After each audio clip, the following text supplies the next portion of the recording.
धाकड़ धामी को धुरंधर धामी कहूंगा। जो राजनाथ सिंह कह गए कि धाकड़ नहीं धुरंधर है, ये सच। तो महेंद्र भट्ट क्या बोलता है वो भगवान मालिक है। अब मानते हैं? नहीं, मैं नहीं मानता। आशीष नेगी के जो इंटरव्यूज आते हैं, आशीष नेगी तमाम जो वो पैदा भी नहीं हुआ था जब आंदोलन हुआ। रामपुर तिराहे पे नहीं था एक भी नेता। ये अपनी लड़ाई दिल्ली में लाल किला में कि लोग आएंगे और हम भाषण देंगे। तो उर्मिला सरावर के रोल को किस तरह से देखते हैं? एक पगली बेचारी जिसको मतलब पता ही नहीं मैं क्या कर रही हूं, और वो अकता गई है इन पूरे माफिया तंत्र से। क्योंकि ये महिला किस तरह से अपनी जान को बचाते हुए कहां कहां गई। भगवान, मैं कुछ बोलूंगा तो कोई और चिपट जाएगा मेरे पे। मेरे को बहुत डर लगता है। ये लाइन याद आती है उत्तराखंड की वर्तमान स्थिति को देखते हुए। राज्य में माहौल गर्म है, तनाव चरम पर है, छिटपुट घटनाएं देखने को मिल रही है, और कहीं ना कहीं जो शांत प्रिय प्रदेश की जो हमारी छवि थी उत्तराखंड की, कहीं ना कहीं सवाल उठ रहे हैं। सवाल सिर्फ प्रदेश में नहीं, सवाल देशों में और विदेशों में भी उठ रहे हैं कि आखिर उत्तराखंड राज्य को किसकी नज़र लग गई है। जय हिंद, जय भारत, जय उत्तराखंड। नमस्कार, मैं अजय नौटियाल और आप देखना शुरू कर चुके हैं सुनिए सरकार।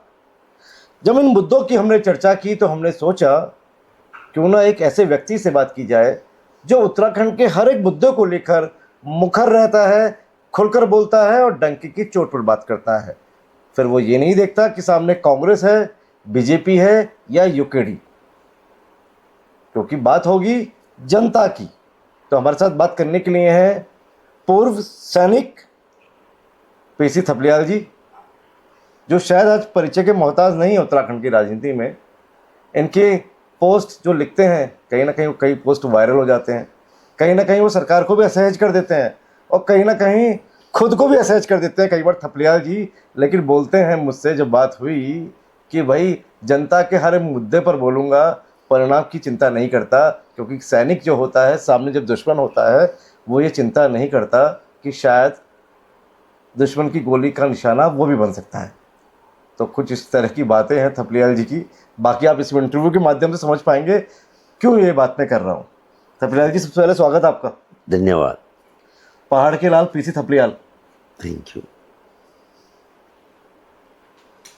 क्या कर रहा है, क्या हो रहा है उत्तराखंड में? कभी हम जाति के नाम पे बट रहे हैं, कभी हम क्षेत्र के नाम पे बट रहे हैं, कभी हम मैदानी वर्सेस बाहरी कर रहे हैं, कभी हरियाणा, कभी विकासनगर सहसपुर, कभी नगरासू, कभी कर्णप्रयाग। दुख नहीं होता मन को? देखो, ये जो चीज़ें जो आपने गिनाई हैं ये राजनीति का हिस्सा है। ये राजनीति में होता रहता है और इसमें जो मैटर करता है वो पर्टिकुलर राजनीति, यानी जो आज राजनीति सत्ता पक्ष की है वो राजनीति इन चीज़ों को करेगी। लेकिन जो राजनीति विपक्ष की राजनीति है वो राजनीति इसको किस तरह से हैंडल करती है, किस तरह से सरकार को कटघरे में खड़ा करती है, ये डिपेंड करता है उस पर्टिकुलर दल के नेतृत्व को, कि नेतृत्व कितना विजनरी है। और विजनरी नेतृत्व वैसा ही होता है जैसे जब हम युद्ध लड़ते हैं तो हमारा अगर जनरल योग्य है तो अगर छोटी सी टुकड़ी है फौज की वो दुश्मन के छक्के उड़ा देगी, और अगर जनरल अयोग्य है तो लाखों की फौज उसके पीछे खड़ा कर दो, वो शिकस्त तय है। यही चीज राजनीति में है। अगर नेता विजनरी है तो जो मुद्दे आपने गिनाए हैं ये मुद्दे फटाफट हल होंगे। तो कहा जा रहा है कि नगरासू मामले को लेकर ये अक्सर ये हमें पोस्टर देखने को मिल रहा है, और कहीं ना कहीं उत्तराखंड में इलेक्शंस भी हैं आने वाले समय में। इससे पहले कहीं ना कहीं पोस्टर वॉर शुरू हो गया है और बात हो रही है कि नगरासू मामले को जो उत्तराखंड के जो जनरल हैं, जो आपने कहा एक व्याख्या दी एक लीडर की, जो यहाँ के जनरल हैं पुष्कर सिंह धामी, उन्होंने बहुत अच्छे से मैनेज किया। और नगरासू वाले पूरे मामले को आप कैसे देखते हैं? क्या जनरल ने बहुत अच्छे से मैनेज किया? देखो, मैं में कुटिल मुस्कान दिख रही है आपकी। मैं इसलिए मुस्कुरा रहा हूँ कि निहंगों से मेरा सामना तब भी हो गया था जब डॉक्टर हरक सिंह रावत ने एक शब्द यूज किया था 12 बजे का अपने मित्र के साथ, और उसको बहुत बड़ा मुद्दा बनाते हुए निहंग जब डॉक्टर हरक सिंह रावत के दरवाजे पे बैठ गए तलवारें लहराते हुए, और वो भी मेरी डिफेंस कॉलोनी में, तब मैंने देखा कि ये कुछ मामला गड़बड़ है। और उसका संज्ञान लेते हुए मैंने एक आवाज वहां पे बुलंद की थी, और सरकार उसको बड़ा गंभीरता से लेते हुए उन्होंने निहंगों को तुरंत वहां से सीन ऑफ कर दिया था। लेकिन आज दोबारा से वही निहंग जब हमारी पहाड़ की छाती पे हमें नजर आए, तो एक मिनी ऑपरेशन ब्लू स्टार मेरे सामने आया। 1984 में जो ब्लू स्टार हुआ था गोल्डन टेम्पल में, मैं उसका हिस्सा था। खुद मेरे को सरकार ने वहां पे जो सिख समुदाय है उसका रिप्रेजेंटेशन, जो उसकी प्रतिक्रिया क्या होगी, उसको स्टडी करने के लिए भेजा था उनके नियर बाई जो गोल्डन टेम्पल के गांव में। तो मैं कहता हूं, तो मैंने जब देखा कि किस तरह से उस समय हमारी आर्मी, स्पेशली गढ़वाल राइफल और कुमाऊं रेजिमेंट, चलती हुई गोलियों के बीच में घुसी और गोल्डन टेम्पल को फतेह किया, सीने पे गोली खाते हुए। मैंने देखा हो, ऊपर से बौछारें आ रही हैं। तो ये जो घटना नगरासू की हम पुरुष सैनिकों के लिए एक छोटी सी घटना है, और मैंने इस चीज का बहुत अपने युवाओं को मैंने हाथ जोड़कर निवेदन किया कि इसके ऊपर बहुत ज्यादा आक्रोशित मत हो, क्योंकि जो ये लोग हैं जो यहाँ पे जो हम लोग ये समझ रहे हैं कि ये उद्दंग मचा रहे हैं, ये धार्मिक उन्मादी लोग हैं। हमारे गुरु गोविंद सिंह जी ने ऐसी सेना तैयार की मुगलों के खिलाफ और हिंदुत्व की रक्षा करने के लिए जिसकी ये जरूरत थी, और वो सेना बददस्तूर आज तक मौजूद है। तो उस सेना का सम्मान करते हुए, उनकी छोटी मोटी ये प्रतिक्रियाओं को माफ करते हुए, उत्तराखंड के जो वीर जसवंत सिंह के धरती के जो लोग हैं, हम माधव सिंह भंडारी के संतानें हैं, तो हमें इन चीजों से विचलित नहीं होना है। ये हार और जीत का सवाल नहीं है, देश की एकता और अखंडता का सवाल है कि वो रहना चाहिए, चाहे हमें लोग हारा हुआ माने, लेकिन जीत इस देश की मानवता की, एकता की और अखंडता की होनी चाहिए, ये मेरा मानना है। इसीलिए आपने देखा होगा सैनिक बीच में नहीं आए, बच्चे आए। बच्चों का स्वभाव होता है कि जब कोई ऐसी प्रतिक्रिया करता है उसका प्रतिक्रिया करता है, लेकिन ये बहुत गंभीर इशू नहीं है। हेमकुंड साहब एक बहुत ही महत्वपूर्ण तीर्थ स्थल है सिखों का, और उनके आने जाने पर कोई बाधा नहीं लगा सकता जनमानस। हमारी सुरक्षा जो है, राज्य की सुरक्षा को मजबूत करते हुए ऐसे हुड़दंग पे लगाम लगानी होगी। ये हमारा अपनी सरकार से, सुनो सरकार से एक निवेदन है और प्रतिवेदन भी। प्रतिवेदन की जब आप बात की है, तो पूरे मामले में जिस तरह से मुख्यमंत्री पुष्कर सिंह धामी ने मामले को हैंडल किया, आप इसे किस तरीके से देखते हैं? देखो, आप उस जगह होते तो क्या आपको लगता है कि अच्छे से हैंडल किया उन्होंने? देखो, पुष्कर सिंह धामी एक युवा नेता है, एक बहुत अनुभवी नेता नहीं है। उसको इस चीज का बहुत बड़ा, देखो हम लोगों ने पापड़ बेल कर पहुंचे हुए हैं यहाँ, तो हमसे हमारी सरकारें पूछती तो है नहीं, लेकिन हम अपने आप ये बताते हैं कि उन्होंने अपनी इस जो काम किया, इस मामले में जो निर्णय उन्होंने लिया, उससे हमारे बच्चों पे नाराज है। मेरे बच्चे उत्तराखंड के युवा नाराज हैं, वो अपने को अपमानित समझ रहे हैं कि आखिर क्यों मुख्यमंत्री जी ने उनको ज्यादा तवज्जो दी, हमको कम। यानी तुम हमारे झगड़े को हरिद्वार ले जाते हो और ये एक ऐसे व्यक्ति को जो जाति विशेष देखते हुए उसको उसका जिम्मा सौंपते हो।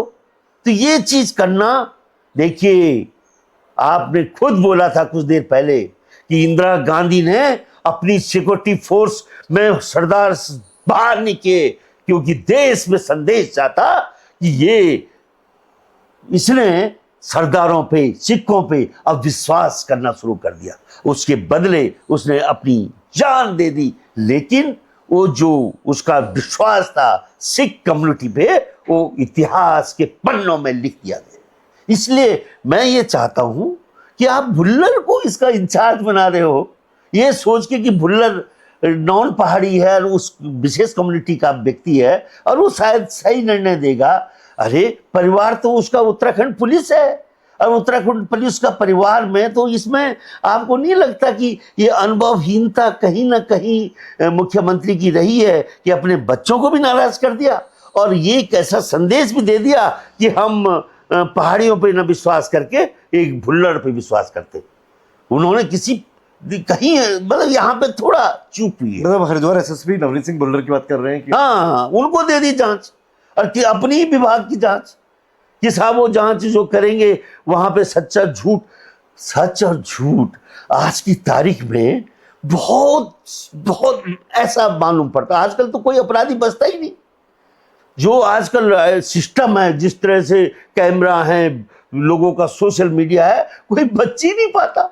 और उसमें तुम बोलोगे एक जांच बिठाएंगे हम कि किसको कसूर है। अरे बच्चों की लड़ाई हो गई तो हो गई, लेकिन उसको किस तरह से आपने देखा होगा कि मैंने एक बहुत बड़ा उदाहरण देखा कि जहां इन्होंने ये हरकत की निहंग बच्चों ने, तो उधर उनके जो एल्डर्स थे वो आगे आए। देखिए आप, इसको बोलते हैं समाज।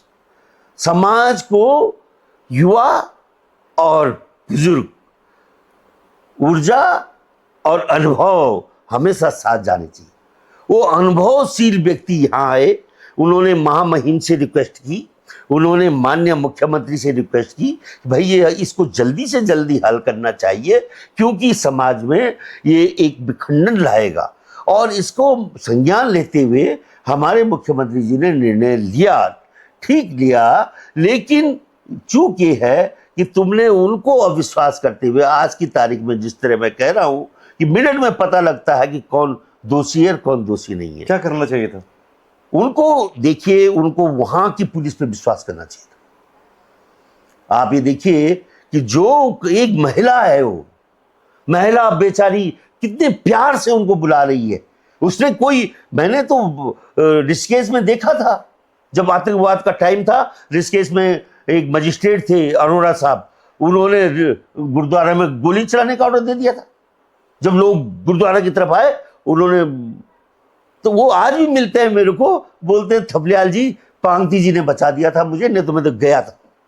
देखिए, तो हम लोगों को हर तरह के लोग मिलते हैं, हम जानते हैं कि कब क्या करना चाहिए था। लेकिन वो महिला किस तरह से ममता के साथ वहां पे व्यवहार कर रही थी, वो एक एग्जाम्पलरी है। उसने कोई फोर्स नहीं की। यहां पे वो चूक है, यहां पे उसकी चूक है जो वहां का वो इंचार्ज था, सरदार जी जो हैं, जिनको यहाँ पे हमने सरकार ने भेजा हुआ है, उन्होंने थोड़ा सा गलती की है। और गलती ये की है कि जब निहंग उस गुरुद्वारा में रहने के लिए आए तो उन्होंने इमीडिएटली आईटीबीपी और पुलिस को बुला दिया बाहर। जब वो सुबह निकलने के लिए आगे बढ़े तो देखते हैं कि बाहर पुलिस और आईटीबीपी खड़ी, और आईटीबीपी और पुलिस जब खड़ी होती है तो वो बहुत कठोरता के साथ खड़ी होती है। वो उस तरह खड़ी नहीं होगी जिस तरह से वो महिला एसपी जो वहां पे थी, जिस तरह का व्यवहार उसका था, उसके व्यवहार से आगे बढ़कर तुमने आईटीबीपी को बुला दिया। और ये जो चीजें, ये गलतियों पे गलतियां करते हुए इस मामला को, तो मैंने कभी कभी ये सोचा कि भाई पंजाब में भी चुनाव है, उत्तर प्रदेश में भी चुनाव है, उत्तराखंड में भी चुनाव है और इस समय कोई भी ये ऑपरेशन नहीं चलेगा। पाकिस्तान इतना समझदार हो गया है कि पाकिस्तान की तरफ हम उंगली नहीं उठा सकते। वो यूएन का बॉस बन के बैठा हुआ है। यहाँ पे हम कोई और चीज, मुसलमानों का जो कार्ड था हिंदू मुसलमान का, वो 2 बार फेल हो चुका है उत्तराखंड में। एक पुरोला में और एक रुद्रप्रयाग में अभी कितनी बड़ी घटनाएं हुई थी और वो घटनाओं में लोग नहीं हुए, ध्रुवीकरण नहीं हुआ लोगों का। तो कहीं ऐसा तो नहीं कि सरकार एक पत्ता फेंक रही हो और उस पत्ते के कारण पंजाब, उत्तर प्रदेश और उत्तराखंड को चुनाव में साथ दिया जाए। भगवान न करे ये मनसा इस सरकार की। आपको लग रहा है ये सब चीजें? मैं नहीं बोल रहा, क्योंकि सरकार अविश्वसनीय सी हो गई है। हमने देखा कि जब जब युद्ध हुए, कभी हमारे सीआरपीएफ के जवान मर गए, कभी हमने देखा कि सब सर्जिकल स्ट्राइक हो गई। हम अभिनंदन का अभिनंदन भी देखे हुए हैं कि कहाँ गया वो अभिनंदन। तो ये सब चीजों को देखते हुए भारत की जनता का विश्वास वर्तमान राजनीति से उठता जा रहा है। लेकिन हम उत्तराखंडी लोग हैं, हम विश्वास करते हैं अभी भी अपने प्रधानमंत्री जी पे, अपने मुख्यमंत्री जी पे, कि वे ऐसा नहीं करेंगे। अगर वो देवभूमि में ये ऐसा करने का खेल करेंगे तो बद्रीनाथ और केदारनाथ भी उनको माफ नहीं करेगा। इसलिए हम नहीं चिंता करते इस बात। लेकिन थपलियाल जी, हमने एक चीज़ और देखी, जब कांवड़ यात्रा होती है, क्योंकि कांवड़ यात्रा का जिक्र करना भी ज़रूरी है। बिल्कुल। क्योंकि मामला कहीं ना कहीं हमने जो देखा इससे पहले, धर्म के नाम पर हम बढ़ते नजर आए। उसके बाद हमने देखा कि धार्मिक पर्यटन के लिए लोग आते हैं, सैर सपाटे के लिए लोग आते हैं। कहीं ना कहीं ऐसी खबरें भी आई कि जो पर्यटक हैं उनसे दुर्व्यवहार हुआ, या हम ऐसी खबरें आई कि पर्यटकों ने यहाँ स्थानीय लोगों से दुर्व्यवहार किया, आपसी झड़पें हुई। लेकिन एक जो मैसेज था, मैसेज थोड़ा सा गलत गया बाहर अलग राज्यों में, और अलग राज्य बनाम राज्यों की लड़ाई हो गई कहीं ना कहीं। देखो, दो व्यक्ति की जो लड़ाई थी वो कहीं ना कहीं राज्य बनाम राज्य की लड़ाई हो गई। यहाँ भी हमने देखा वो हरियाणा बनाम उत्तराखंड की राज्य लड़ाई हो गई, राज्य बनाम राज्य। जबकि हमने देखा कि वहाँ भी नायब सिंह सैनी जो है वो भाजपा के मुख्यमंत्री हरियाणा में, यहाँ भी पुष्कर सिंह धामी जो है वो भाजपा के मुख्यमंत्री हैं। उसके बाद हमने एक चीज़ और देखी कि विकास नगर सहसपुर की जो घटना देखी हमने, विकास नगर की जो घटना देखी, कहीं ना कहीं मुन्ना सिंह चौहान को आगे आना पड़ा, जो स्थानीय विधायक हैं भाजपा से। कहीं ना कहीं उनके खिलाफ ही नारेबाजी शुरू हो गई, धर्म के आधार पर हम बढ़ते नजर आए। फिर हमने देखा कि कर्णप्रयाग की घटना हो गई। कहीं ना कहीं फिर ये लड़ाई जो थी ये पंजाब वर्सेस उत्तराखंड हो गई, यानी फिर एक बार लड़ाई राज्य बनाम राज्य लड़ाई हो गई। तो अगर लगता नहीं है कि जो उन्माद है, फिर हम इससे पहले हम पिछले साल हम देख चुके हैं कई बार, और ये अक्सर हर साल हमें ऐसी घटनाएं सुनने को मिलती है कि कांवड़ी आ रहे हैं, तोड़फोड़ कर दी, रास्ते में कोई झड़प हुई, एक सामान्य नागरिक आ रहे हैं, स्थानीय निवासी आ रहे हैं, और कहीं ना कहीं बेसबॉल के जो बैट्स वगैरह हैं जो उससे कहीं ना कहीं देखो तोड़फोड़ हो गई। तो कहीं ना कहीं मैसेज जो जा रहा था थपलियाल जी, क्योंकि हम लोग उत्तराखंडी हैं, कहीं ना कहीं मैसेज सकारात्मक हमें चीज़ दिखाने की ज़रूरत है, तस्वीर दिखाने की ज़रूरत है। हम कहीं ना कहीं बट रहे हैं। ये बटने की जो राजनीति है, ये बटने की जो राजनीति हमें कहाँ ले जा रही है? क्या हम बट नहीं रहे, हमें बांटा जा रहा है, नंबर 1। नंबर 2, कैसे बांटा जा रहा है मैं बताता हूं किस तरह से। आज विश्व पटल पे भी, विश्व पटल में भी ये बात आ चुकी है कि हमारा मुख्यमंत्री हिंदुत्ववादी है। ये आपने देखा होगा कि 4-5 गए अमेरिका में, पूरा डिस्कशन है इसमें कि इसमें जो आसाम का मुख्यमंत्री, हमारा मुख्यमंत्री और आदित्यनाथ, ये जो लोग हैं, इनको ये बोला गया कि ये धार्मिक आधार पे लोगों को बांट रहे हैं। और इसका जीता जाता उदाहरण मैं देखता हूं कि आपने पहले कांवड़ का नाम लिया। कांवड़ को मुख्यमंत्री फूल बरसाता है। अरे बाबा, फूल हम पे बरसाओ ना, जो हम सीमाओं में मर रहे हैं। तुम फूल बरसा रहे हो और उनको और उन्मादी बना रहे हो जब उनके तुम पांव भी धो रहे हो। यार, ऐसी राजनीति हमने नहीं देखी थी धामी जी, ऐसे आज दिन तक नहीं देखी थी जो आप कर रहे हैं। आपने यूसीसी बनाया, अपनी पीठ अपने आप थपथपाई, मैंने यूसीसी बना लिया। और जब लिव इन रिलेशंस की बारी आई और उत्तराखंड को थाईलैंड बनते हुए हम देख रहे हैं, विवश होके देख रहे हैं, तो हम कहां खड़े हैं आज? वो कहते हैं कि हमने सुरक्षा कवच दिया रिलेशनशिप बनाकर। देखिए, कानून की वो उस वो सुरक्षा क्योंकि कवच नहीं था। देखो ये टॉपिक है ही नहीं, यूसीसी टॉपिक नहीं है, यूसीसी लिए टॉपिक नहीं है, क्योंकि लिव इन रिलेशन को वैधता देना हम ये मानते हैं, क्योंकि मैं प्रैक्टिकल बताता हूँ, उत्तराखंड में जितने फ्लैट्स बन गए हैं वहां पे जो धंधा हो रहा था, पहले मैं खटखटाते हुए जाता था और बोलता था क्या हो रहा है, क्यों ये है, तो लोग डर जाते थे। आज वो सीधा लड़की खड़ी होके बोल रही है अंकल जाइए, हम लिव इन रिलेशन में हैं। देखिए आज की स्थिति में बहुत, मैं जमीन में काम करने वाला व्यक्ति हूं, मैं हवा में, मैं कभी राजनीति का विधायक बनने की नहीं सोची, मैंने ये सोचा कि मैं किस तरह से अपने पहाड़ को बचा पाऊं, ये मेरी प्रायोरिटी रही है। और दूसरी चीज आपने बोली कि जो वहां पे हुआ सहसपुर में बैरागी वाला में, आपने बोला कि पानी के लिए दो लड़ रहे हैं, और एक हिंदूवादी संगठन का पहले से व्यक्ति था जो इस ऊपर काम करता रहता था। आपने देखा होगा कि ऐसे लोग जो पॉलिसिंग करते हैं धर्म के नाम पे, घंटाघर में लड़की को रोक दिया, उन लोगों की जमात में था वो आदमी जिस आदमी को मारा गया इस घटना में वहां पे। तो उस घटना में सरकार अगर बुलडोजर चलाती है, बुलडोजर, देखिए लोगों ने कहा कि योगी आदित्यनाथ भी बुलडोजर चलाता है। मैं कहना चाहता हूं, और उत्तराखंड की जनता और देश की जनता सब जानते हैं इस चीज को, कि वो जो योगी का बुलडोजर चलता है वो न्याय संगत चलता है, वो धर्म नहीं देखता, वो क्राइम देखता है कि कितना बड़ा अपराधी है। अपराधी को सजा देने के लिए उन्होंने सामाजिक हथियार बनाया है बुलडोजर को। लेकिन यहां पे तुम सांप की नकल करने केचुआ चल दिया और वहां पे बुलडोजर चलवा दिया। अरे बुलडोजर तो तुमने हमारी छाती पे उस दिन भी चलाया जब अंकिता के सबूतों को तुमने हमेशा हमेशा के लिए मिटा दिया। जिस अंकिता के न्याय के लिए हम दर दर भटक रहे हैं, उसको भी तुमने, तुम्हारे बुलडोजर ने समाप्त किया। और यहां पे भी ये न्याय नहीं होता कि तुम किसी का एक पानी का विवाद है और तुम उसका घर उजाड़ दो। कल वो बच्चे छोटे हैं, आज उस समुदाय के बच्चे कल कितने भयंकर जहरीले बनेंगे ये नहीं सोच सकता। हमें अपने भविष्य, अपने बच्चों के भविष्य की चिंता है कि किस समाज को निर्माण कर रहे हैं हम। जिस समाज का आज निर्माण कर रहे हैं, कल ये हमारे सामने होगा। हम रहे न रहें, लेकिन इनकी जो एकता है, इनका जो प्रेम है, वो कम ना हो, ये हमारा मिशन है। कर्णप्रयाग की जो घटना हुई, कहीं ना कहीं कहा जा गया कि जो स्थानीय जो युवक हैं उनको भी संयम बरतना चाहिए था। वहाँ लंगर को लेकर या पार्किंग को लेकर छोटा सा विवाद जो हुआ, वो कहीं ना कहीं बहुत ज़्यादा बढ़ गया, और जो पूरे प्रदेश ने देखा कि पूरे अंतर्राष्ट्रीय समाज, जो अंतर्राष्ट्रीय समाज है, अंतर्राष्ट्रीय समुदाय, उसकी पूरी नज़र गई उस मामले पर।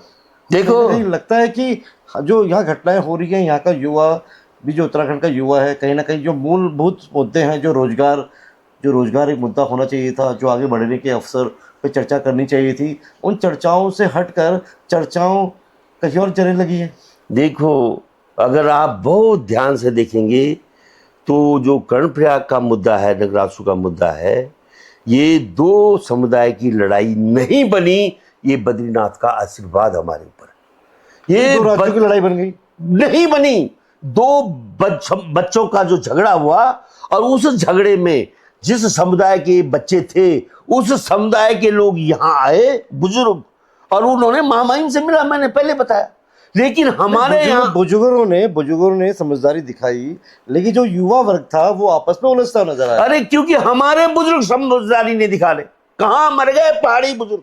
आज की तारीख में राजनीति ऐसे बना दी हमारे बच्चों को, वो बेकाबू हो चुके हैं हमारे से, और हम चिंता कर रहे हैं इस बारे में। हमको गाली देने लग गए जिन्होंने इस राज्य की लड़ाई को, सब कुछ अपना जीवन गंवा के हमने लड़ा था इस लड़ाई को। हमारे 42 शहादतों के बाद ये राज्य मिला, और उस राज्य में आज मेरे बच्चे, हमारे बच्चे नहीं सुन रहे हमारी।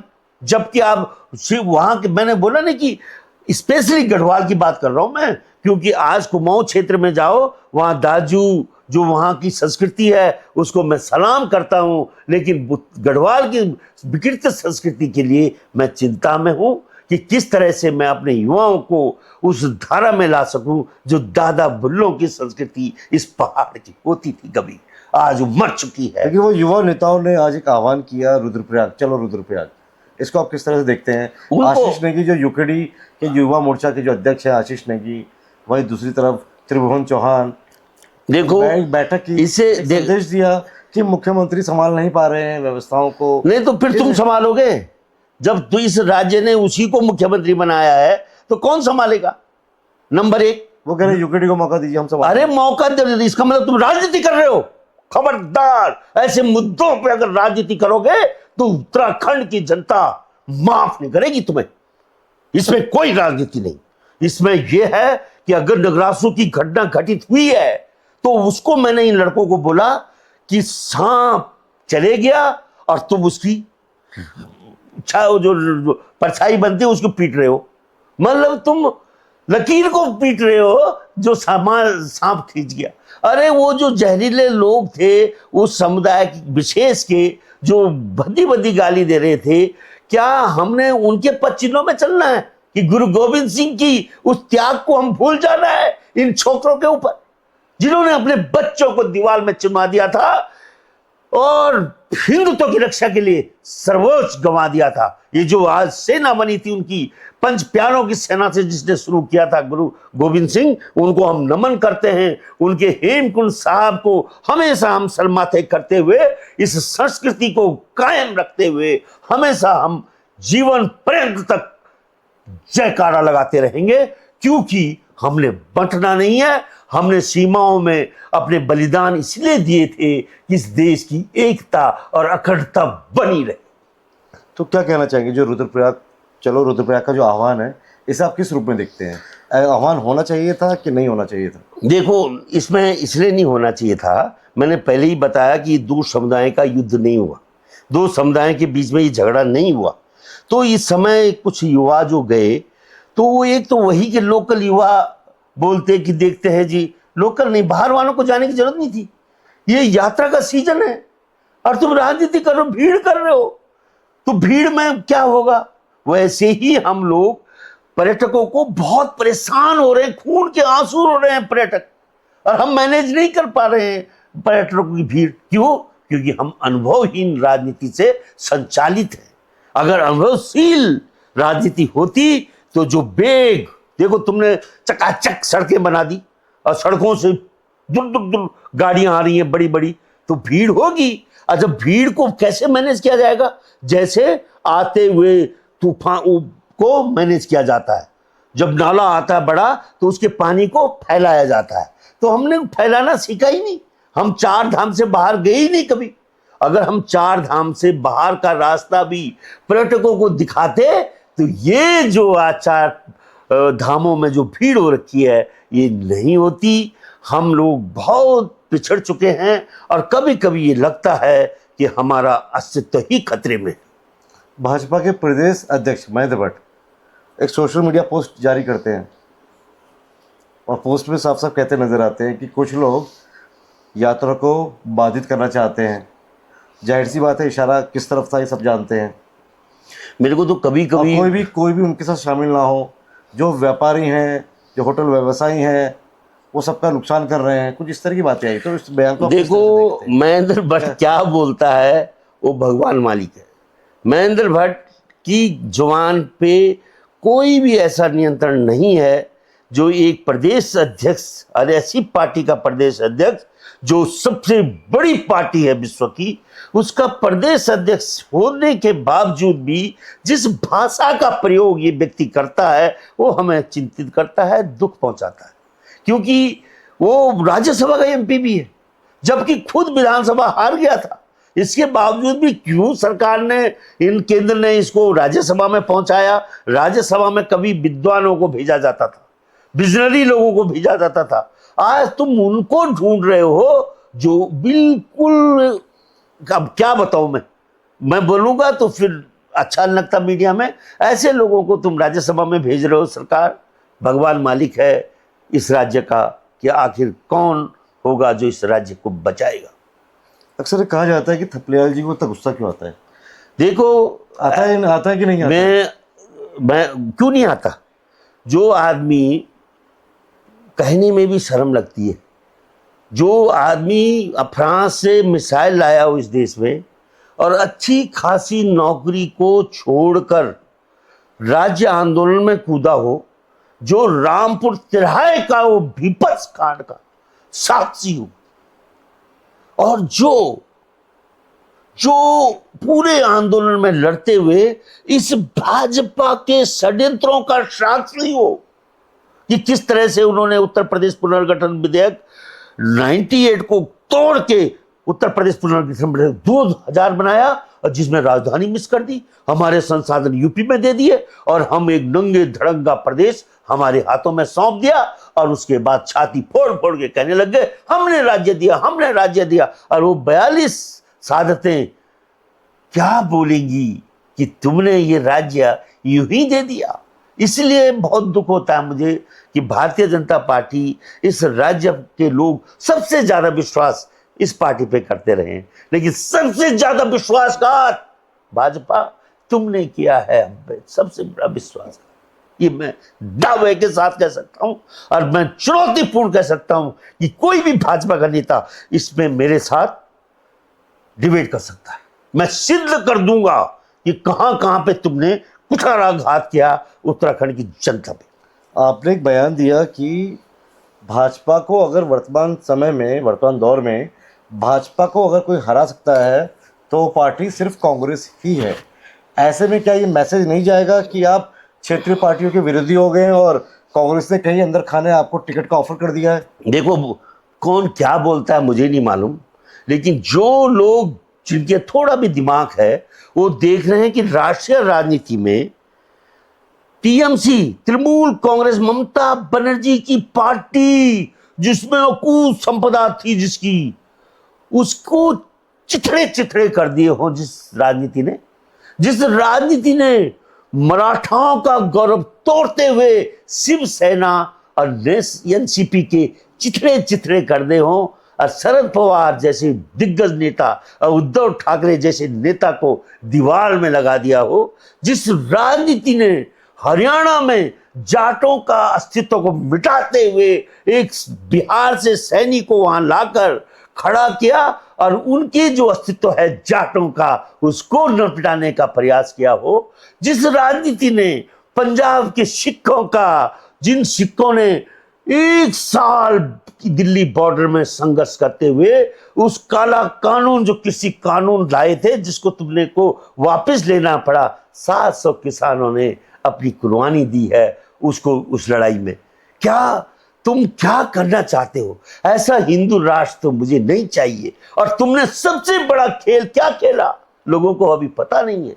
तुमने अग्निवीर इसलिए बनाए कि जो हम लोगों का एक जज्बा होता था, Garhwal rifle, Kumaon regiment, Gorkha rifle, Sikh regiment, Jat regiment, इस जज्बे को खत्म करने के लिए तुमने अग्निवीर ठेकों में जो भर्ती शुरू की है और उत्तराखंड के युवाओं के सपनों पे चकनाचूर किया है, उसको हम कैसे भूल सकते हैं? तो ये जो चीजें हैं, ऐसा हिंदू राष्ट्र तो हमें नहीं चाहिए।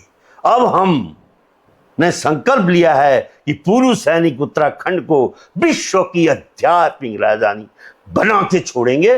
तुम्हारे बस से बाहर है, तुम नकली हिंदू हो। तुमने जो आज तुम पे लग रहा है कि तुमने केदारनाथ का सोना तुम्हारे साथ रहते हुए गायब हुआ, आज राम मंदिर, जिस राम मंदिर के लिए यहां महिलाएं खड़े होते हुए गई वहां कि साहब राम मंदिर बन रहा है, उत्तराखंड की, बाहर उत्तर प्रदेश की महिलाएं नहीं आई क्योंकि वहां घूंघट प्रथा है। वहां की महिलाओं को जल्दी से भाजपा आरएसएस नहीं ला सकती, और हमारी महिलाओं को थोक के भाव ट्रेन में बिठाकर ले गए, और आज वो भी आहत हैं जब उन्होंने देखा कि उनका भी 2000 करोड़, बल देखिए आप, इतनी धनराशि वहां से चोरी हो जाना, सोना चांदी गायब हो जाना, ये क्या दर्शाता है? ऐसा हिंदू राष्ट्र हमें नहीं चाहिए, ऐसा हिंदू राष्ट्र हमें नहीं चाहिए।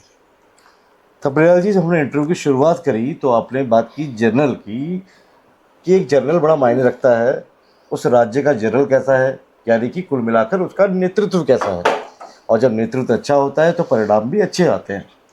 ऐसे मेरा सवाल ये है कि सोशल मीडिया के अंदर हम देखते हैं तो यूकेडी ट्रेंड करती हुई नजर आती है और यूकेडी के नेता ये विश्वास जताते हैं कि इस बार तो उत्तराखंड क्रांति दल अपने दम पर उत्तराखंड में सरकार बनाएगा।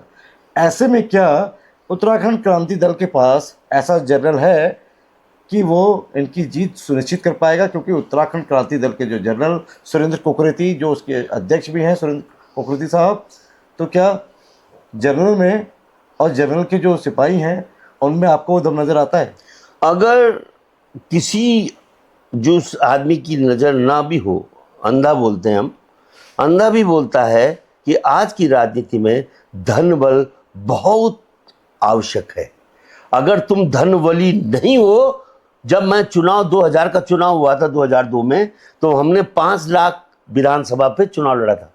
5 लाख पे आप आज 5 करोड़ हो चुकी है।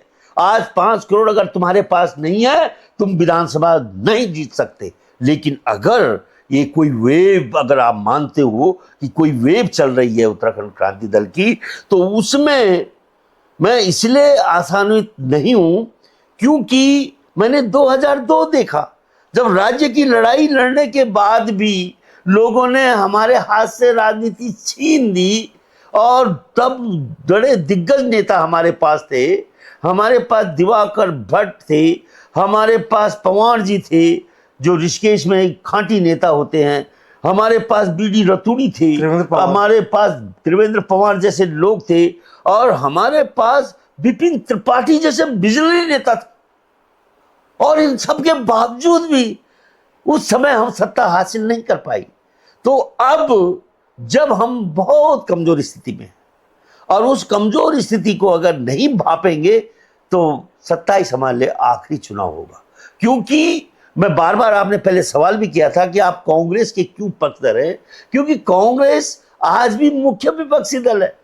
एक दल जिसके पास 22 विधायक हैं, इस तमाम एटमॉस्फेयर होने के बावजूद भी 19 विधायक हैं, 19 हैं, और वो एक तरफ जीरो वाले लोग हैं। और जीरो वालों को एक चीज नहीं मालूम, जिसको मैं चुनाव चिन्ह भी छिन गया उनसे, चुनाव चिन्ह छिन गया। 32 सालों से मैं एक चीज देख रहा हूं कि अभी कुछ नहीं लगेगा। जब चुनाव आएगा सामने, तो उस समय यूकेडी के खिलाफ यूकेडी डी का उम्मीदवार भी खड़ा होगा।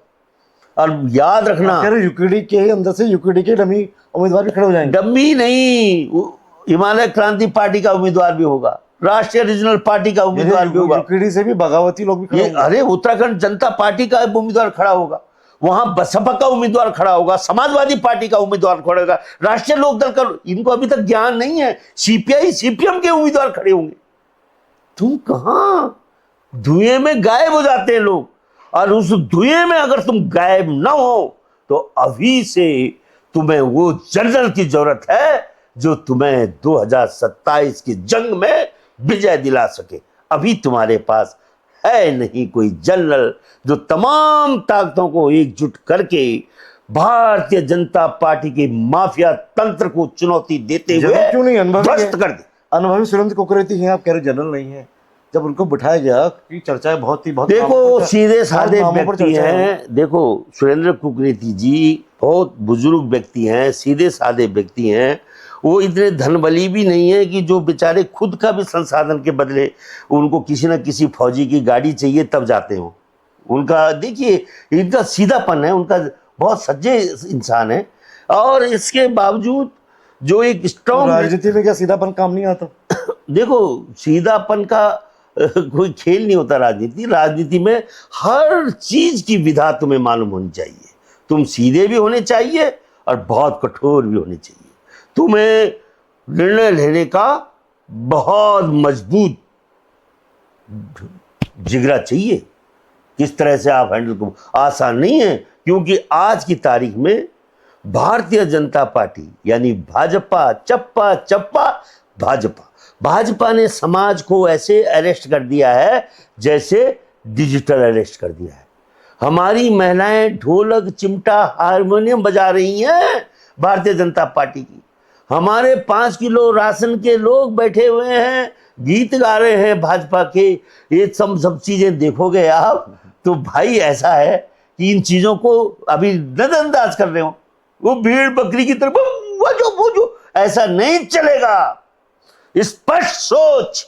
उत्तराखंड बुद्धिजीवियों का प्रदेश है। इस प्रदेश में घपलाबाजी से नहीं राजनीति होती। यहां पे स्पष्ट सोच और स्पष्ट मिशन आपका दिखना चाहिए। आपने कहा कि शुरू में जब उत्तराखंड राज्य बना तो कहीं ना कहीं यूकेडी की बड़ी भूमिका रही, लेकिन यूकेडी यानी आपने कहा हमारे हाथों से जीत छीन ली गई।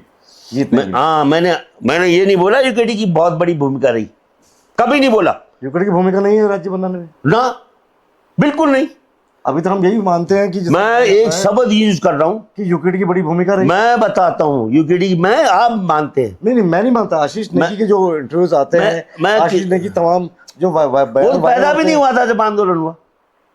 मैं ये कह रहा हूं कि उत्तराखंड की अवधारणा को, पृथक राज्य उत्तराखंड की अवधारणा की जननी उत्तराखंड क्रांति दल है, और उत्तराखंड की जनता ने इस अवधारणा को अपने संघर्ष के माध्यम से पूरा किया। तो उत्तराखंड क्रांति दल शामिल रहा ना उसमें कहीं ना कहीं। सब रहे। सतपाल महाराज था, खंडूरी जेल गया।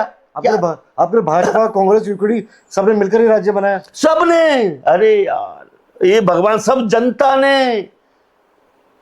मैंने पूर्व सैनिक संघर्ष समिति बनाई, रविंद्र जुगरान छात्र संघर्ष समिति, सुशीला बलूनी महिला संघर्ष समिति, कर्मचारी जो संगठन थे दौलतराम सेमवाल का डंका था।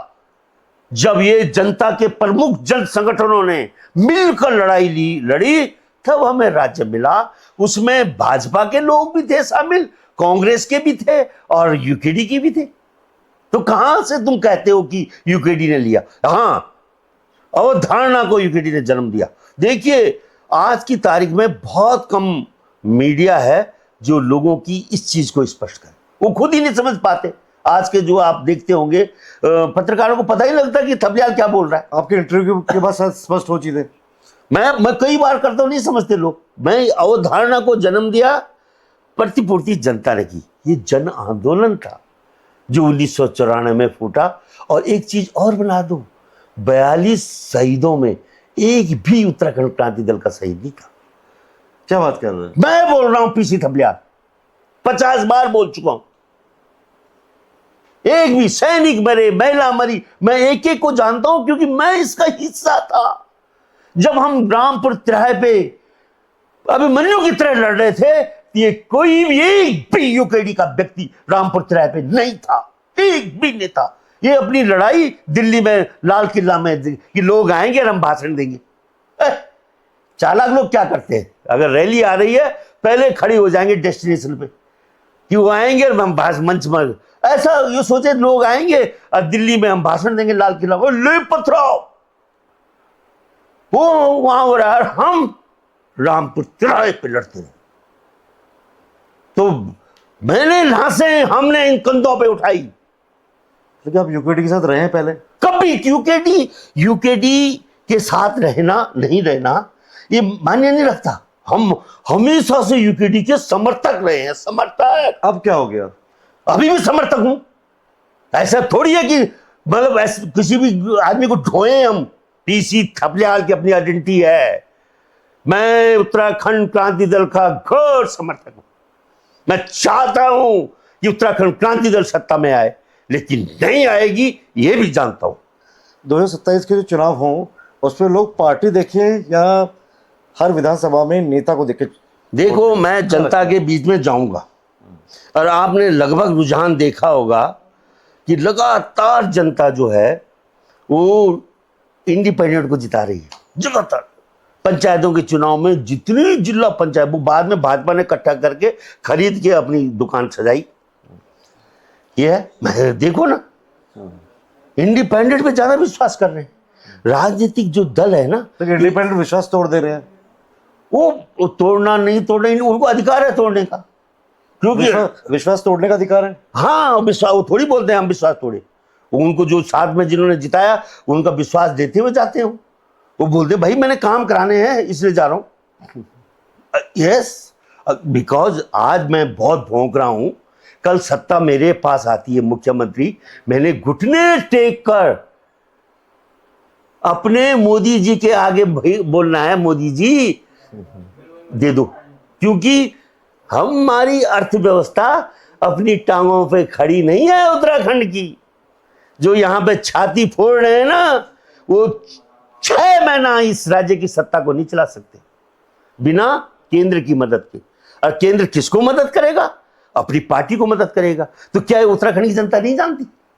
तो इसलिए अगर मैं क्षेत्रीय दल का नेता ये चाहता हूं कि मेरे दल को लोग वोट दें और विश्वास करें, तो उसके लिए मुझे बहुत मेहनत करनी पड़ेगी और जनता को ये बताना पड़ेगा कि अगर केंद्र मुझे मदद नहीं देगा तो मेरे पास ये विकल्प है जिसके माध्यम से मैं उत्तराखंड की इकोनॉमी को, आर्थिकी को आगे चला सकता हूँ, वो जो शून्य है। एक बात जब आपकी मेरी हुई तो आपने बातों बातों में एक चीज़ कही, जब इंटरव्यू से पहले हमारी बात हुई, आपने एक बात कही, क्योंकि लेकिन मेरा क्रॉस क्वेश्चनिंग होगी उससे पहले, फिर मैं सवाल पे आऊँगा। यूकेडी, क्योंकि राष्ट्रीय पार्टी के साथ जैसे यूकेडी का विलय हुआ, कहीं ना कहीं वो विश्वास से उतर गई। लोगों को आज भी लगता है कि भाई दिवाकर भट्ट, सभी तमाम जो नेता जो चले गए इन राष्ट्रीय पार्टियों में, अगर शायद आज नहीं जाते तो शायद आज यूकेडी किसी और स्तर पर होती, एक यूकेडी बड़ी पार्टी होती, लेकिन वो विश्वास से उतर गई। ये विश्वास यूकेडी आज भी कायम नहीं कर पाई है। लेकिन आपके सवाल पे आता हूँ, जो आपने एक बात कही, आपने कहा यूकेडी अगर कांग्रेस के साथ विलय कर ले तो शायद उसे कुछ सीटें मिल भी जाए, नहीं तो सीट मिलना यहाँ मुश्किल है। सर जी, यूकेडी कांग्रेस के साथ कैसे जा पाएगी? सर जी, मैंने विलय की कभी बात नहीं की, गठबंधन की बात की, ठीक, गठबंधन की बात की, ठीक है। एक दूसरी चीज ये है, तो गठबंधन भी कैसे करेगी? विलय, मैंने कहा विलय नहीं, गठबंधन माने जहां हमारा यूकेडी का उम्मीदवार, अगर हमने वहां से चंपावत से बोला कि एरिजी लड़ेंगे तो दूसरा कांग्रेस का उम्मीदवार खड़ा नहीं होगा, वो जीतेंगे। संभव नजर आता है आज की राजनीति में? अरे ना हो, पर मैं बोल रहा हूं अगर ऐसा होगा तो जीतेगा। ये संभव बोल रहे हैं, असंभव मैं शर्तिया जीत होगी कह रहे हैं आप? शर्तिया जीत होगी अगर हम यूनिफाइड होकर लड़ेंगे, शर्तिया। और नहीं लड़ेंगे तो खत्म, फिर क्या है, फिर भगवान मालिक है। लेकिन दूसरी कांग्रेस भी खत्म है। कांग्रेस देखो, कांग्रेस तो राष्ट्रीय लेवल में आज वही लड़ रही है भाजपा से। बाकी हम राष्ट्रीय लेवल में बात इसलिए नहीं जा रहे कि राष्ट्रीय लेवल का इंटरव्यू होगा तो तब अलग बात होगी। लेकिन आज जो तुमने बोला, आपने बोला कि साहब यूकेडी वाले पार्टी में विलय हो गए भाजपा में, नहीं, गठबंधन नहीं, भाजपा में उन्होंने समर्थन दिया था, दिवाकर भट्ट ने समर्थन दिया था, ठीक है। क्योंकि अगर समर्थन नहीं देते तो खंडूरी की सरकार नहीं बनती, और खंडूरी की सरकार नहीं बनती तो लोग जूता मारते हम पे कि तुम साला दोबारा चुनाव करा रहे हो। इस समस्या को जनता में समझाने वाला है ही नहीं कोई, जो चाह रहा बोल रहा है। ये इतने सालों बाद भी नहीं समझा पाया आप? ना, बिल्कुल नहीं। मैं कहा हूं, मैं उस ड्राइविंग सीट पे थोड़ी हूं, समझाने वाली ड्राइविंग सीट पे। आप ले रहे हैं मेरा इंटरव्यू, अलग बात है, बाकी थोड़ी लेते हैं जो मैं समझाए ये है। समझाने पे आती है तो एक सवाल हम ले लेते हैं, क्योंकि थपलियाल जी हमेशा ही कहीं ना कहीं छाए रहते हैं, कई बार मुखर होते हैं, कई बार खुद ही विवादों में आ जाते हैं। आपने कहा अंकिता भंडारी, एक संवेदनाएं जुड़ी है, हर उत्तराखंडी चाहता है कि अंकिता भंडारी को न्याय मिले, इंसाफ मिले। पिछले दिनों एक वीडियो वायरल हो गया, देखा कि आप लोगों ने कहा कि भाई हम तो एक सम्मान, उस महिला का सम्मान कर रहे थे जो अंकिता भंडारी की लड़ाई लड़ रही है, लेकिन मामला कहीं ना कहीं विवादों के घेरे में आ गया। तो क्या था पूरा मामला, उस पर क्या कहेंगे? देखो, राजनीति विवादों का खेल है। अगर विवाद न हो तो फिर राजनीति करनी क्या है, तब तो सन्यासी हो तुम। उन विवादों के घेरे में हम आए और उन घेरे से हम बाहर भी निकल गए। होता है, मिसअंडरस्टैंडिंग होती है आपस में, और बाद में धीरे धीरे समय एक ऐसी चीज़ है जो आदमी को सच्चाई से रूबरू करा देता है। हम कुछ और मान के चल रहे थे, लोग कुछ और समझ रहे थे। तो इसमें मैंने, हमारे जो है, मैं लोगों को बोलता हूँ, नहीं, ध्यानी जी हमारे फौजी हैं, बहुत फाइटर हैं, फाइटर। दो फाइटर ही आपस में फाइट कर बैठे, ये बात हम कोई फाइट ही नहीं किए। कैप्टन मतलब कहने का, कैप्टन ध्यानी जी के खिलाफ मैंने कोई एक शब्द नहीं बोला। उनको ये लगा कि जब उन्होंने कुछ मिसअंडरस्टैंडिंग हुई तो वहाँ पे ये बीच में उनकी वीडियो आ गई कि हम तो हंसते खेलते जा रहे थे, हमारे अंदर कोई वो नहीं था, हम तो हंसते खेलते सब बड़े, सब देख, पांगती जी 86 साल के बुजुर्ग भी और हमारा यंग कप्तान ध्यानी भी, सब हंसते खेलते जा रहे थे। और हमारी सिक्योरिटी गार्ड साथ थी। सिक्योरिटी उर्मिला सरोवर को योगी आदित्यनाथ जी ने गार्ड दे रखी है, सिक्योरिटी गार्ड, जिससे कोई उनकी हत्या न कर पाए। तो ये बड़ी बात है। पुलिस ने कोई प्रोटेक्शन नहीं दिया उन्हें? नहीं, उनको नहीं दे रखा है। यूपी पुलिस ने दिया प्रोटेक्शन। उत्तराखंड की जो सरकार है वो चिंतित है, वो वीआईपी को छुपा रही है। और छुपाने का सबसे बड़ा उदाहरण ये है कि अंकिता के राइट फ्रॉम वन डे मैंने देखा है, जब उस अभागी का अंतिम संस्कार श्रीनगर में किया गया अलकनंदा के किनारे, तो सूर्यास्त हो रहा था। हिंदू धर्म में कभी भी सूर्यास्त के बाद शव को नहीं जलाया जाता। 1.5 लाख लोगों की मौजूदगी में उसकी मां को, उसके पिताजी को उसको नहीं देखने दिया। इस कोताही का कारण मैंने एडीएम को पूछा कि भाई क्या जल्दी थी तुम्हें कि इस बिटिया को तुमने इस तरह से जलवा दिया।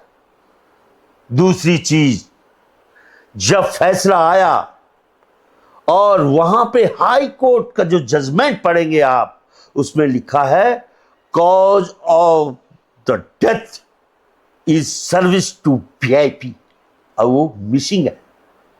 जो कारण था, क्यों? क्योंकि अंकिता ने आखिरी शब्द जो उसके थे अपने दोस्त के लिए कि वीआईपी को सर्विस देने के लिए मुझे फोर्स किया जा रहा है, शायद है ये मुझे मार दे, ये उसके आखिरी शब्द थे। इनका मान रखते हुए सरकार को चाहिए था उन वीआईपीज को सामने लाए, चाहे कोई भी हो। चूहा को ले आए कि ये था वीआईपी, तो हम तो भी जनता बोलेगी क्योंकि वीआईपी था। वीआईपी नहीं था वो जो प्रेमचंद अग्रवाल ने बोला कि कमरा था, उसको कैसे मानेंगे हम? और मैं तो बनंतरा को देखा है कि किस तरह से वहां पे साक्ष्य मिटा दिए गए, और किस तरह से अभी 3.5 साल बाद जब एक वीडियो आती है और उस वीडियो के कारण प्रेशर में आकर सीबीआई इंक्वायरी होती है, और सीबीआई इंक्वायरी में अभी तक पता ही नहीं है। सनावर की वीडियो की बात कर रहे हैं? हाँ, जो उस महिला ने एक चलाई थी सबूत के तौर पर, तो हाँ, तो उसमें क्या होना चाहिए था, सीबीआई को कहना चाहिए था कि ये झूठी वीडियो है, बोलना चाहिए था, हम खुश हो जाते। ठीक है, तुम वो भी नहीं बोल रहे। तुम तो हम जनता हम जिम्मेदार नागरिक हैं। सरकार, सीबीआई, हम जिम्मेदार नागरिक हैं, हमें जवाब चाहिए। और इसमें तुम किन किन लोगों के द्वारा अगर हमें बदनाम करने की कोशिश होगी तो फिर हम केवल बद्रीनाथ का सहारा है। लेकिन जो एक मुख्यमंत्री एफआईआर एक प्राइवेट द्वारा करवा रहा है, माँ बाप मौजूद है, माँ बाप को बुलाया जा रहा है, उनकी गाय, आज माँ बाप का पानी काट दिया गया है, लोगों को पता ही नहीं है। पानी काट दिया गया? पानी नहीं है, उनके घर का पानी कट। अब कह रहे हैं वो तो माता पिता है, अभी माता कनेक्शन काट दिया, ये प्रॉब्लम को लेकर ये अरे कमला पंत का डेलीगेशन जो हमारे जो लड़ रहे हैं वो सचिव को मिले। अच्छा, हाँ, कि साहब जी क्या हो रहा है, वो बेचारे कैसे जिंदा हैं, हे भगवान, वो भी नहीं खोल पा रहे भय के कारण। हम तो किसी तरह से बोल भी रहे हैं, ये है क्योंकि हमने अपना जिंदगी जी ली है, हमें अभी कोई भय नहीं है। इसलिए हम चाहते हैं कि सरकार जिम्मेदारी के साथ काम करे और देवभूमि के लोगों को ज़्यादा व्यथित और दुखी न करे, ये मेरी सरकार से गुजारिश। अच्छा, अंकिता भंडारी की जो न्याय की जो लड़ाई है, इसमें आप स्वामी दर्शन भारती के रोल को किस तरह से देखते हैं? देखो, स्वामी दर्शन भारती मेरे चिर परिचित व्यक्ति हैं, और मैंने कभी उनको, जब हमने उत्तराखंड रक्षा अभियान बनाया था, मैंने बनाया, और उनको मैंने मुख्य बनाया रक्षा अभियान का, क्योंकि मैं रक्षा मोर्चा का जनक हूँ। मैंने बताया रक्षा मोर्चा का जनक मैं हूँ। तो मैंने रक्षा अभियान, जिससे कि हम एक रक्षा अभियान चलाते हुए इस राज्य के संसाधनों की रक्षा करते हुए एक नई राजनीति को फिर से खड़ा कर सके, उसके लिए हमने किया था।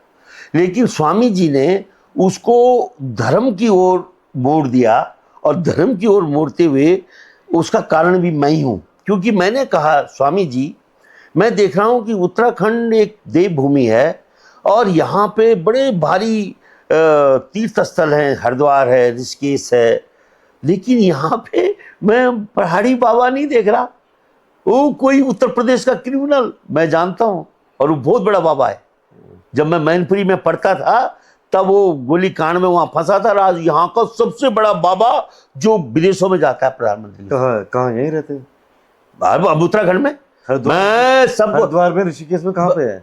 अब मैं मतलब बताऊंगा, फिर नाम मत बताइए, जगह बता दीजिए। उसके बाद आपने देखा होगा हरियाणा के, उत्तर प्रदेश के, कौन सी बाबा आपने जिक्र किया? हाँ हाँ है, मैं बताऊंगा, लेकिन में, ऋषिकेश में कहाँ है? मैं बताऊंगा।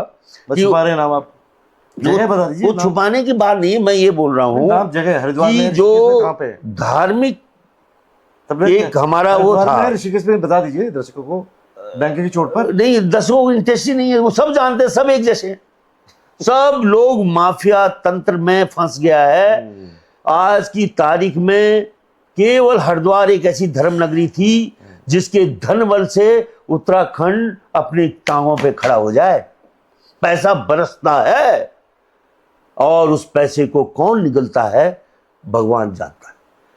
मतलब मनसा देवी, चंडी देवी, नारायण शिला, हर की पेड़ी, जो घाट घाट में सारी भारतवर्ष के लोग अपनी अस्थि विसर्जन के लिए हरिद्वार आते हैं, और ये सब पैसा उत्तराखंड के ठन ठन गोपाल। हमारा बाबा भी नहीं है, हमारा ब्राह्मण घाटों में भी नहीं जा सकता। तो इस चीज के लिए मैंने स्वामी जी से कहा एक पहाड़ी बाबा होना चाहिए, और वो पहाड़ी बाबा मेरा स्वामी दर्शन भारती जैसे भी है। रोल कैसे देखते हैं उनका? मैंने कहा पूरे अंकिता की जो लड़ाई थी, जो न्याय की जो लड़ाई है, या उर्मिला सनावर को लेकर, जो देखो उर्मिला सनावर को लेकर साथ में रहे खड़े, स्वामी दर्शन भारती उत्तराखंड क्रांति दल के फाउंडर मेंबरों में हैं, नंबर 1। मैं स्टेटमेंट दे रहा हूं। नंबर 2, स्वामी दर्शन भारती पहले व्यक्ति हैं जिन्होंने मीडिया में कहा कि अंकिता मारी गई। हम ढूंढ रहे थे अंकिता कहां गई, क्योंकि उसकी लाश नहीं मिल रही थी। उन्होंने पहली व्यक्ति थे जिन्होंने बोला बच्चों अंकिता गई। उसके बाद उनका रोल समय समय पर आता रहता है, और उस रोल पे मैं ज़्यादा विश्लेषण इसलिए नहीं कर सकता कि मेरा जो संबंध, क्योंकि कई लोग कहते हैं कि जैसे कभी लोग बोलते हैं कि थपलियाल कभी स्वाभिमान मोर्चा के साथ, कभी यूकेडी के साथ, कभी हिमालय क्रांति पार्टी के साथ, कभी कांग्रेस के साथ। मैं उनको कहता हूं कि भाइयों, ये तमाम जितने दल हैं, ये सारे दल में हमारे ही लोग हैं। आज 5 सांसद पहाड़ी हैं उत्तराखंड में, पहाड़ पहाड़ पहाड़ बोलते रहते हैं हम। जितने भी मुख्यमंत्री बने सब पहाड़ी बने अभी तक। किसका पहाड़? तो ये इतने मुख्यमंत्री उस पहाड़ को एक कदम आगे नहीं बढ़ा पाए। उतने मुख्यमंत्री यहाँ के युवाओं को एक रास्ता रोजगार का, उनके संसाधनों पे उनका हक नहीं दिला पाए। तो फिर कौन सी राजनीति हाँ ऐसी होगी जो हमें दिला पाएगी? क्योंकि उत्तराखंड पूरी तौर से माफियों के शिकंजे में आ चुका है। अब शॉर्ट क्वेश्चंस ले लेते हैं, 1 लाइनर आंसर रहेंगे, संक्षेप में जवाब। अंकिता की जो लड़ाई है, इसमें पर्यावरणविद अनिल जोशी के रोल को किस तरह से देखते हैं? एक फ्रॉड के रूप में। इसमें उर्मिला सनावर के रोल को किस तरह से देखते हैं? एक पगली बेचारी जिसको मतलब पता ही नहीं मैं क्या कर रही हूं, और वो अक्ता गई है इन पूरे माफिया तंत्र से। क्योंकि ये महिला किस तरह से अपनी जान को बचाते हुए कहां कहां गई, भगवान, मैं कुछ बोलूंगा तो कोई और चिपट जाएगा मेरे पे, मेरे को बहुत डर लगता है। लेकिन देखो, व्यक्तिगत चरित्र व्यक्ति का अलग होता है, लेकिन जो हमारे काम का, हम कम राम नहीं है जो हम सीता को ढूंढने चले। कई लोग यहाँ ऐसी उंगलियां उठाते हैं महिलाओं की तरफ, लेकिन उन लोगों को मैं कहना चाहता हूं कि अगर हम राम नहीं हैं तो हम सीताओं की परिकल्पना नहीं कर सकते। लेकिन जिस तरह से हमारे कार्यकलाप होते हैं, ये होते हैं जो समाज में गिना जाता है जिनको, और उन कार्यकलापों में जब कभी भी अंकिता के न्याय की बात आएगी तो उर्मिला के उस कैसेट की जिगर जरूर होगा जो उसने वायरल किया था। आरती गौड़ के रोल को किस तरह से देखते हैं अंकिता की लड़ाई में? और साथ में सवाल और लूँगा, क्योंकि मामला जब कोर्ट में गया, कहीं ना कहीं कोर्ट ने भी कहा, तो कहीं ना कहीं आरती गौड़ ने ये कहा कि देखिए फैसला जो कोर्ट का आया, कोर्ट ने भी फैसला हमारे पक्ष में दिया।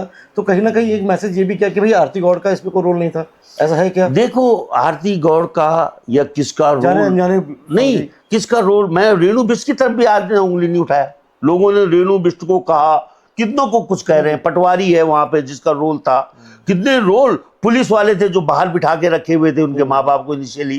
रोल तो बहुतों का है, लेकिन मैंने कभी किसी से का उंगली नहीं की है। मैंने केवल एक चीज कहा है कि ये सरकार वीआईपी तो था, उस वीआईपी को उजागर कर दो, सरकार उजागर कर दो। तो कहीं ना कहीं लगता है कि जो मुख्य जो किरदार है वो कहीं इस आपसी लड़ाई में कहीं वो मुख्य किरदार ना बच जाए, कि डर रहता है। देखो, मैनेज हो चुका है, बच गया वो तो खत्म। मैं धाकड़ धामी को धुरंधर धामी कहूंगा। जो राजनाथ सिंह कह गए कि धाकड़ नहीं धुरंधर है, ये सच में धुरंधर है, पूर्व सैनिक का बेटा है। और इसने जो सबसे पहले जो बेरोजगार युवाओं का एक आंदोलन चल रहा था परेड ग्राउंड में, जिसमें ऐसा लग रहा था कि सत्ता की कुर्सी हिलने लग गई है। हरिद्वार में जो नकल का वो आया था, उसमें उन्होंने उनके आगे सीबीआई इंक्वायरी कर दी। फिर ये थे हमारे साथ पीसी थपलियाल, जिससे हमने तमाम उत्तराखंड के जो तमाम मुद्दे हैं, वर्तमान राजनीतिक हालातों पर मुखरता से बात की, और उन्होंने बड़ी मुखरता से जवाब भी दिए। उम्मीद है आपको इंटरव्यू पसंद आया होगा। मैं सुनील सरकार के लिए कैमरा सहयोगी शिववर्धन सिंह के साथ अजय नौटियाल। जय हिंद, जय भारत, जय उत्तराखंड।